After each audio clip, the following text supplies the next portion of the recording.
The gate locked far too pompous for what it was. If you didn't notice, I had to kind of stop recording and start recording. Considering XSplit just makes one endless long video, so I have to kind of stop and start every so often. So just ignore that bit of a skip in music. I'll try to do it every so often, during certain scenes at least. I've just considered I should probably have a drink right next to me, considering I'll be talking far more than I would in a normal commentary. I'll do that during the next stop. In fact, gates in general appear to do that, but it's this one especially so. Red... pardon me. Black wrought iron and grey plaster. Assembled into a hole that didn't feel welcome at all. I wonder if it looked like what a gate for a school should look like, but couldn't really decide. Probably no. Of course, I didn't want to get stuck on a thing thinking about the gate for so long, so I entered through it with a brisk pace that felt surprisingly good. Moving forward feels good. So I walked towards the main building of Yamaka Academy with a brisk pace. I'm alone as my parents are taking my stuff to the dorms. There's supposed to be someone waiting for me. The grounds are incredibly lush, filled with green.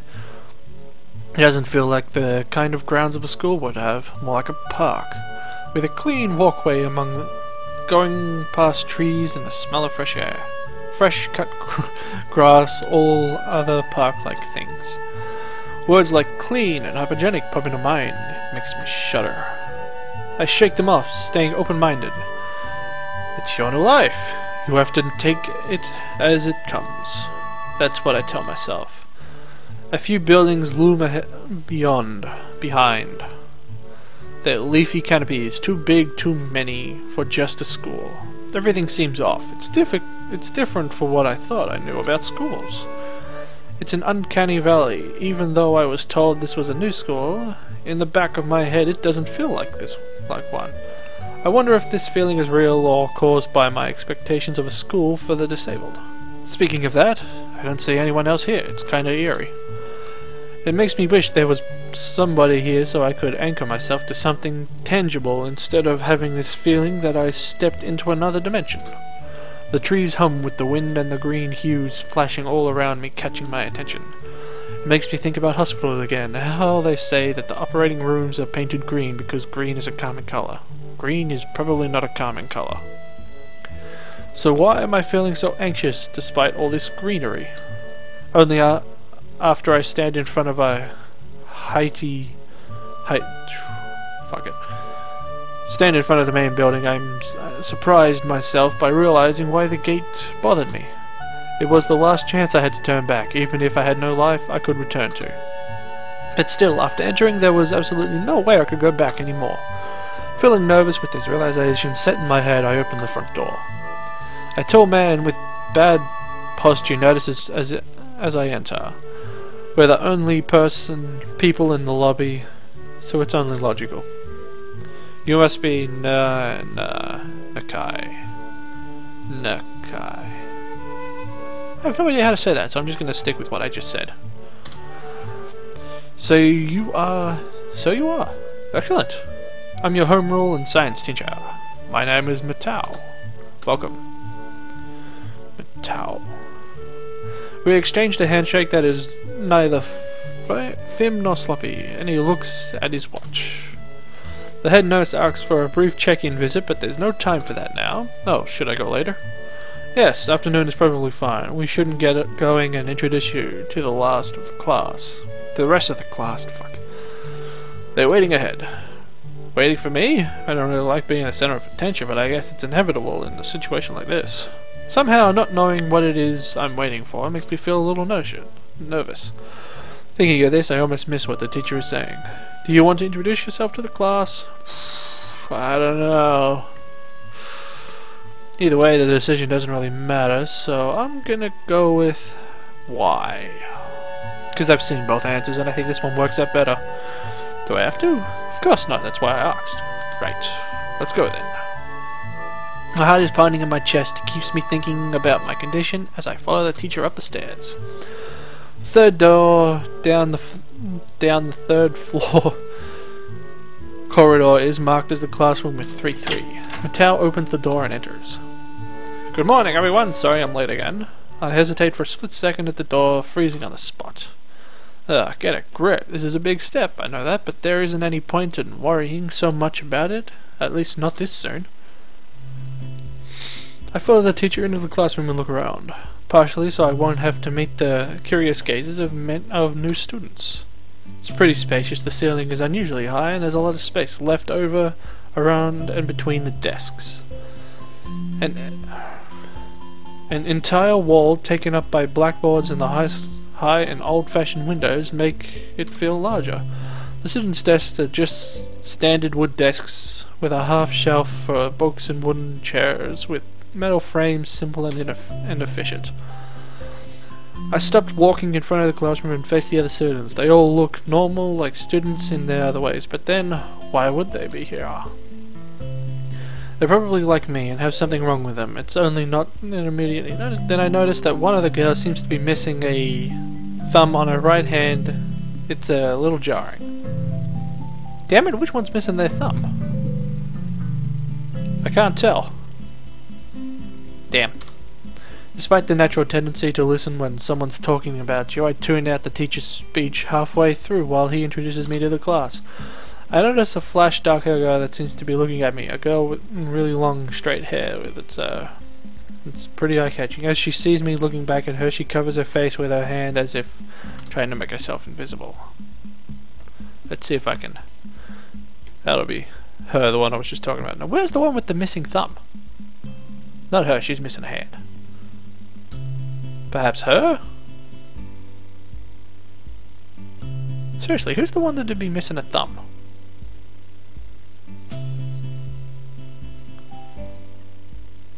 No, she has a thumb. I can't tell. How annoying. I think he's missing an ear though.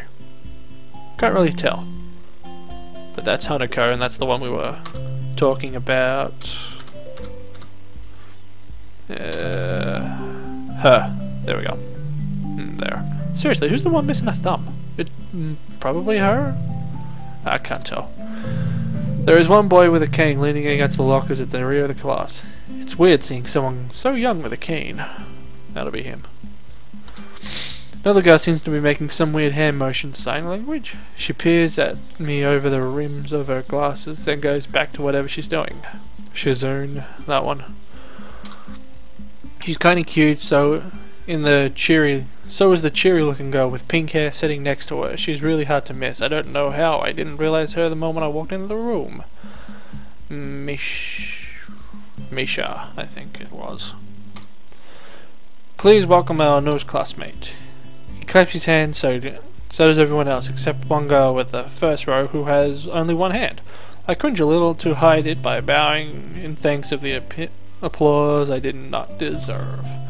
After the applause, there was a brief silence that nobody seems to want to be responsible for breaking. The teacher soon realizes that he should probably say something. He opens up with some unintelligible noise, shuts up as he loses his momentum, and then starts introducing me. Nobody seems to be interested. Maybe I should have said yes to the self-introduction thing. Ah, damn. Oh well, who cares? Probably realizing he doesn't know anything about me, he just ends up saying my name wrong again and asks me to write it on the blackboard. I do that and turn back to face the class, feeling awkward. I listen to the teacher as he drones on about getting along with letting my gaze sweep across the classroom. Everyone seems to be listening to him intently, and when he's done, they clap their hands again, which feels a little weird thing to do. The first girl in the row claps on this round with her hand against her other wrist that it ends in a bandaged stump. It makes me feel a little bad. We're going to be doing some group work today, so that'll give you a chance to talk with everyone. Is that okay with you? Yeah, it's fine. That's good. You can work with Hakamichi. Yeah, she's a class rep. She can explain everything you might want to know, and who else would be able to do the better, right? How could I know? The teacher passes out the day's assignment and announces that we will be working in groups of 3. It hits me that I don't know who it is, and slow, the teacher seems to catch my helpless expression. Alright. Hakamichi is right there. Shizune Hakamichi. As he calls out her name, the cute, bubbly looking girl with bright pink hair, gold eyes, waves her hand over at me. I take a seat next to her by the window. Yeah, I guess you're... it's nice to meet you. Ha ha ha. Ryan cut off by laughter. It's nice to meet you too, but I'm not Hakamichi. I'm Misha. This is Hakamichi Shichen. Giggling, Misha points to the girl next to her, the one I saw using sign language before. It looks like she has been staring at me this whole time. She nods once... nonchalantly, to show that she acknowledges my parents, but only barely. She was short yet careful, neatly brushing her hair and with a pair of oval-shaped glasses balanced on the tip of her dainty nose, and blue eyes that seemed to alternate between every few seconds between and slightly bored. It's nice to meet you too. Quick dot dot dot. She immediately looks at Misha, who smiles and makes a few gestures with her hands. She nods, noticing a few gestures of her own. I start to wonder if the teacher was messing with me, saying things like, "You'll be able to talk to people, and who better to explain things?" Damn good point there. I can see you're a little confused, right? But I understand why you would think I was Shichen. Shichen is deaf, so I'm the person who translates things back and forth. I'm like an interpreter. She says it's nice to meet you too. You're the new student, aren't you? Well, Shichen, of course, he is. If he wasn't, he would be standing here for no reason, right? Misha looks at me with a weird expression and continues. We don't know how much about him, and maybe we will find out later.